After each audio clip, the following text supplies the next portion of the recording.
2002, the National Sprint Championship soared. Massive investment in organization brought the Sprint Championship title to a must-have on every Jamaican driver's resume. A mixture of circuit skill and flashy rally driving, sprints have been a staple locally for a while now, providing drivers with a chance to ensure they were up to task while keeping fans at the edge of their seats. Competitors came in droves to challenge the tarmac and dirt circuits that litter the local motorsports landscape, and at the end of it all stood Gary Gregg. A former Jamaican rally champion, he shifted his focus to the more lucrative Sprint Championship and brought with him Peter Moody Motorsports.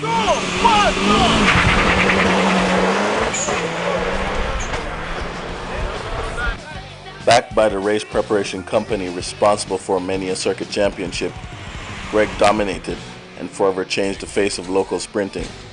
What was simply just a Sunday exercise became a battle for pride and prestige. In 2002, Gregg started the latest sprint trend, slicks. Most laughed at something so extravagant for a simple sprint, but when the Moody-built Lancer Evolution took to the track, it crushed the competition on the tarmac routes. Naysayers were left scrambling to catch up. It's not really much difference of the driver nor the car, but the tires. Slicks is definitely faster by 2 seconds per lap on this course, and that's what he did. He beat us by 4 seconds. I would say a Goodyear Eagle Slick can make up 2 seconds each lap, easily. It corners that well. Because it's a slick, you can now brake later. Everything is just better.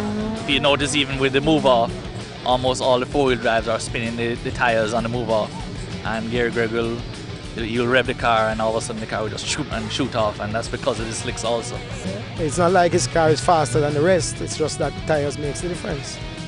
That's preparation, but it's not just my preparation, it's the Moody's preparation. When you're in a good camp, you know, you're looked after. In 2003, the shock had worn off, and many had appropriated the champion's idea. Thus the question remained, would Gregg dominate again?